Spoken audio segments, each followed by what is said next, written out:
ஆசீர்வதிக்கும் தேவன் நம்மை ஆசீர்வதிப்பாரே. துதி ஸ்தோத்திரம் இயேசுநாதா, துதி உமக்கே என்றுமே. இன்று ஒரு வசனம்.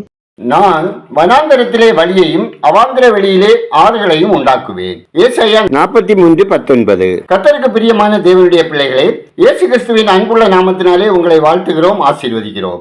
இன்னும் ஒரு புதிய ஆண்டு, மனதிலே புத்துணர்ச்சி, வாழ்க்கையில் புதிய ஆரம்பம், என்றும் மாறாத கிருபை, இவை யாவும் நம்முடைய தேவனாகிய கர்த்தரின் அனுகிரகம். வாழ்க்கையின் கணக்கை ஆராய்ந்து பார்ப்பதற்கும் பின்னானவைகளை மறந்து முன்னானவைகளை நாடி இயேசு கிறிஸ்துவுக்குள் தேவன் அழைத்த பந்தய பொருளுக்காக லெக்கை நோக்கி தொடருவதற்கு இது ஒரு அருமையான சந்தர்ப்பம். புதிய காரியங்களை விரும்பினால் பழைய இருதயத்தை விட்டுவிடுங்கள். சில மனிதர்கள் கடந்த ஆண்டில் பெற்ற வெற்றியை கொண்டாடுவதிலும், வேறு சிலர் தாங்கள் அடைந்த தோல்விகளிலே அமிழ்ந்து நொந்தபடியே நாட்களை விரயம் செய்கின்றார்கள்.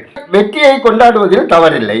கடந்த ஆண்டிலே நாம் நம் வாழ்வில் பெற்ற நன்மைகளுக்காக, கண்ட வெற்றிகளுக்காக நம் தேவனுக்கு நன்றியை செலுத்த தவறிவிடக் கூடாது. அதோடு நின்று விடாமல் புதிய சிந்தனையோடும் புதிய இருதயத்தோடும் இந்த ஆண்டில் தேவன் நமக்கென்று வைத்திருக்கும் ஒவ்வொரு காரியத்திலும் தேவ சித்தம் நிறைவேறும்படிக்கு நம்மை ஒப்புக் கொடுப்போம். புதிய ஆண்டை கண்ட ஒவ்வொருவருக்கும் பரிசுத்த வேதம் கூறும் அறிவுரைகளில் சில. முற்றிலும் நான் தேடினவனானேன் என்று ஒருபோதும் எண்ணிக்கொள்ள வேண்டாம். எப்பொழுதும் மனம் திரும்புகின்ற இருதயம் உள்ளவர்களாக வாழ வேண்டும்.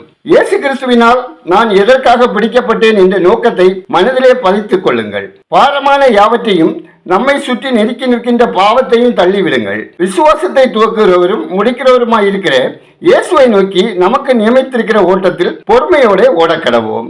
கர்த்தர் தடைகளை அகற்றி உங்கள் வாழ்வில் ஆசீர்வாதத்தையும் நன்மைகளையும் ஈந்தருளுவார். ஆசீர்வாதமான வாழ்க்கை வாழ தேவன் நமக்கு கிருபை செய்வார். ஜெபம் செய்வோம். ஆசீர்வாதத்தின் ஊற்றும் உறைவிடமாகிய பரம தந்தையே, ஆசீர்வாதமான இந்த நாளுக்காய், இந்த நாளின் வசனத்துக்காய் நன்றி சொல்லுகிறோம். அப்பா, இந்த காலை வேளையில் உம்முடைய திருமுக பிரசன்னம் எங்கள் மேல் வீச வேண்டும் என்றும், எங்கள் வேண்டுதல்களையும் விண்ணப்பங்களையும் அங்கீகரிக்க வேண்டும் எனவும் ஜெபிக்கிறோம். கர்த்தாவே, வாழ்வில் இதுவரையிலும் கிடைக்காத நன்மைகள், ஆசீர்வாதங்கள் உங்கள் பிள்ளைகள் அனைவருக்கும் கிடைக்க செய்யும். நீர் இல்லாதவைகளை இருக்கிறவைகளாக செய்கிற தேவன் என்றும், வனாந்தரத்திலே வழியையும் அவாந்தர வெளியில் ஆறுகளையும் உண்டாக்குகிற தேவன் என்பதையும் விசுவாசித்து உம்மை துதிக்கிறோம், ஸ்தோத்தரிக்கிறோம். தகப்பனே, நாங்கள் உம்மிலே நிலைத்திருந்து வாசம் பண்ணுகிறவர்களாகவும், உம்மிடமிருந்து மட்டுமே எல்லாவற்றையும் எதிர்பார்க்கிறவர்களாகவும், பெற்றுக் கொள்ளுகிறவர்களாகவும், அமைதியான மனதுள்ளவர்களாகவும் வாழ உதவி செய்ய ஜெபிக்கிறோம். இந்த வசனம் கேட்கிற ஒவ்வொரு மக்களும் அவர்கள் உள்ளங்களில் இருக்கும் பாரங்களையும் கசப்புகளையும் உம்மிடம் இறக்கி வைத்து புதிய மனுஷனை தரித்தவர்களாக, சமாதானமும் ரட்சிப்பும் களிப்பும் நிறைந்தவர்களாக வாழ உங்க கிருபை தந்தரல ஜெபிக்கிறோம். கர்த்தாவே, தங்களுடைய அன்றாட தேவைகளுக்காக கஷ்டப்படுகிறவர்களுக்கு உங்க நிபந்தனையற்ற அன்பினாலும் கருணை மிகுந்த கரிசனையாலும் அவர்களை ஆசீர்வதித்து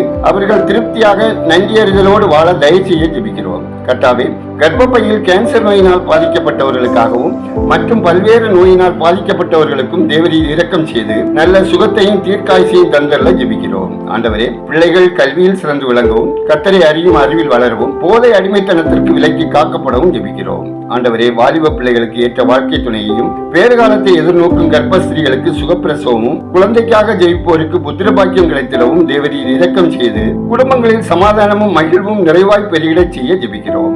ஆண்டவரே, திக்கற்றவர்கள், ஆதரவற்றோர், ஒதுக்கப்பட்டோர், அனாதைகள், தெருவோரங்களில் வாழ்வோர், காப்பகங்களிலே தங்கி இருப்போரை அன்பு செலுத்தி ஆதரவளிக்கும் ஒவ்வொருவரும் ஆசீர்வதிக்கப்படவும், தேவ பாதுகாப்போடு இவர்கள் அனைவரும் வாழவும் தேவன் கிருபை செய்திட ஜெபிக்கிறோம். கர்த்தாவே, தேசத்தின் பாதுகாப்பு பணியில் ஈடுபட்டுள்ள அனைவருக்கும் உங்க அனுகிரகம் வேண்டும் எனவும், தீவிரவாதிகள், பயங்கரவாதிகள் ஊடுருவல் தடுக்கப்படவும், மக்கள் அமைதியான வாழ்க்கை வாழவும் தேவன் கிருபை செய்ய வேண்டுமா ஜெபிக்கிறோம். இந்த நாளில் பிறந்த நாளை காணும், திருமண நாளை நினைவுகூறும் அனைவரின் இருதயமும் நிறைவேற்றி ஆசீர்வதி.